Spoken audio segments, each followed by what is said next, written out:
2008, the year the world entered into one of its worst financial crises in history. Every day they're pounding it.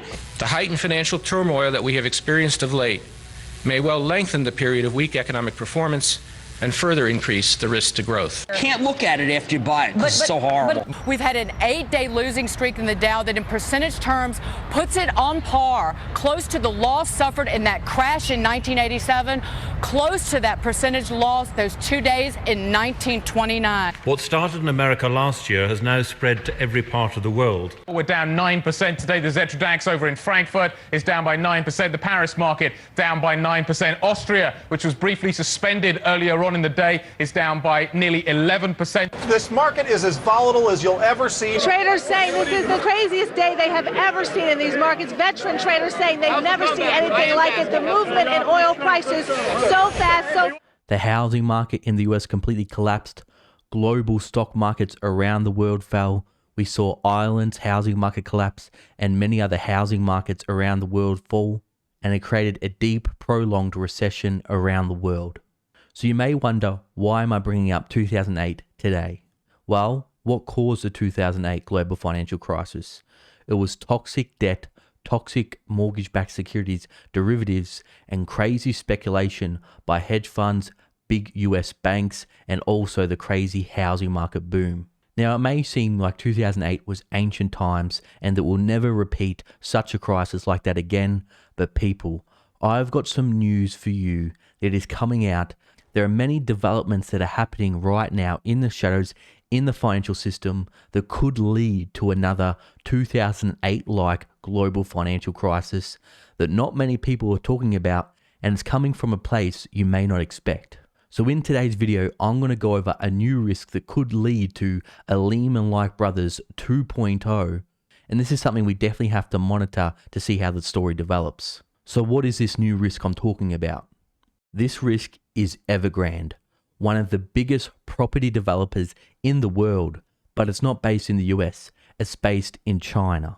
Now you may think, oh, just China, that's just a developing country. Well, China is no small country anymore. It is the second biggest economy in the world, and its GDP is triple other developing countries' GDP. And what you have to know is what we learned from 2008 was something called counterparty risk.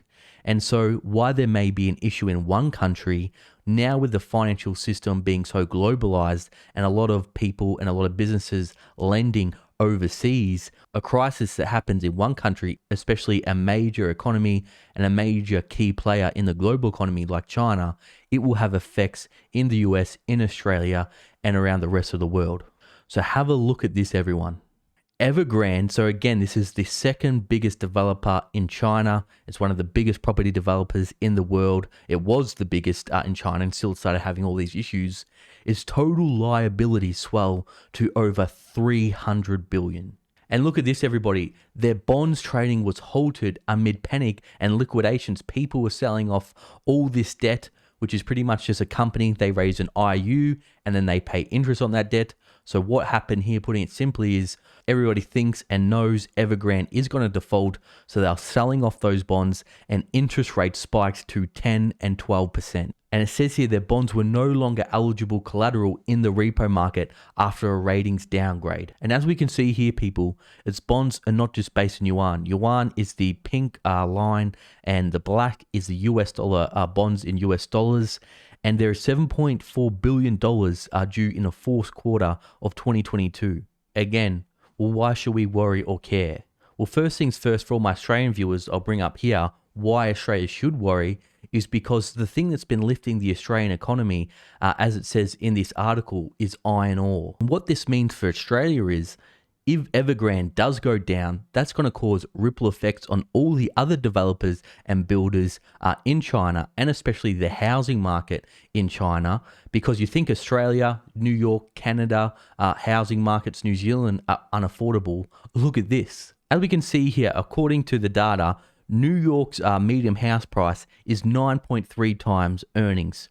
Now again, this is just based on the average. Some people's earnings may be lower, but this is just going off the averages here. Sydney, which is a very expensive market, is 9.9. Vancouver, again, 11.3. London, 13.5. all known to be some of the expensive real estate in the world. But look at China's cities. Shenzhen, 46 times income to the median house price. Hong Kong, 46. Beijing, 45. And Shanghai, 36. So China has right now the craziest real estate market in the world.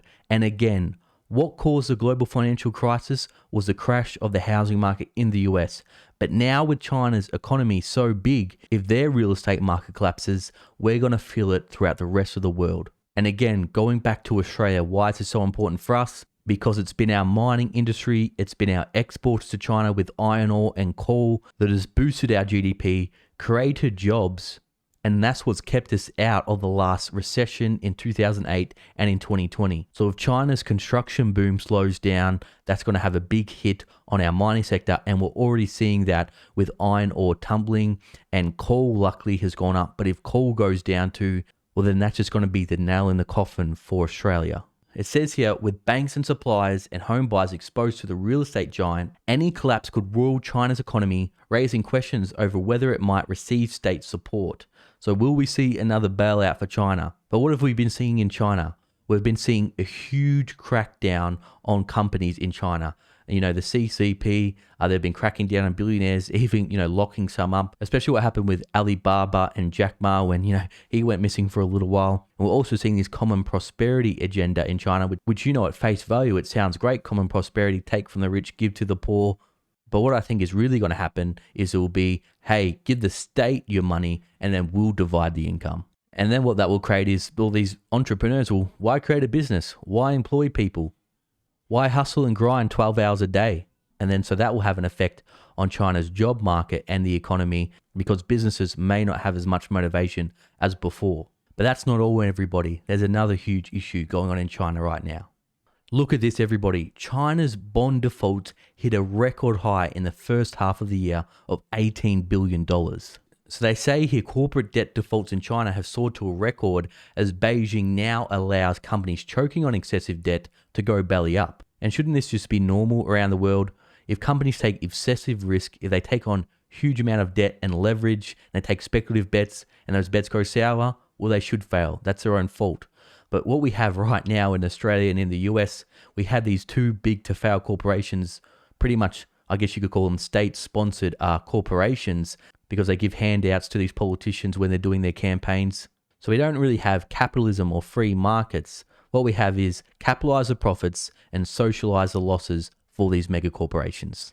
And why we have to worry about all these defaults in China is because they got many foreign investors in the China's bond market and corporate bond market, like Ray Dalio, for example, whose fund's been underperforming, and it's looking like pension funds are going to actually axe Ray Dalio's fund from their pension fund. So listen to this, everyone. So a growing number of state-owned enterprises, SOEs, are missing debt payments. So this is a sign Beijing's willingness to run counter to the long-held assumption among state-linked borrowers and their investors that the government will bail them out when they tumble into financial trouble. For decades, state-owned enterprises have enjoyed implicit debt guarantees by the central and local governments, but they can no longer take government support for granted, according to Shinichi Seki, an economist at Japan Research Institute. So look at this chart here, everybody. We can see here in 2014, barely any defaults at all. 2015, they start to rise a bit. 2016-17, they rise more. 2018, it's getting higher. 2019, it's getting higher. And we can see here, they've really peaked in 2020, and it's looking like just with the first half year of this data, 2021 is going to be even higher. So again, everyone, I think a lot of people are focusing on their own countries and their problems in their own countries, but they don't understand how big of a consequence other countries' economies can have on their own, especially the US and China, which is the two biggest and fastest growing economies in the world. So what does this mean in simple terms? This means China has been an economic powerhouse and growing at a rapid rate, and that's helped other countries and global GDP, global growth to boom in recent years. But now with China starting to take a more conservative approach, they're starting to let companies go belly up. They're now focusing on this common prosperity goal, and it's looking like they're cracking down on innovation, especially in the tech sector and entrepreneurs. We're seeing tech stocks in China getting absolutely smashed. And with China's real estate bubble so crazy, the yields in China are so low, many investors in China just buy apartments and leave them vacant. And now with Evergrande, which was the biggest developer and is now the second biggest developer in China, likely to default and go bankrupt. I'll just bring up their share price here. As we can see, it is down 77.9%, so it's definitely not looking good. Evergrande goes down, and this causes a ripple effect on the Chinese real estate market, and especially with their market being so inflated, and all of a sudden China enters into a deep recession and it stops buying resources from all these countries, and we go into a global recession. Well, then that's going to pull down growth in all major developed countries like the US, Australia, UK, Europe, etc. So everyone, I think we have to continue to watch and monitor the situation that's going on with the debt crisis in China, and especially with their property developers, see if they're going to continue this construction boom with building these ghost cities. But don't worry, I'll keep you up to date with the latest on this issue. But everyone, what do you think? Let me know. Now, for all my loyal viewers and subscribers still watching, you're awesome. Thanks for watching. I'll see you in the next video.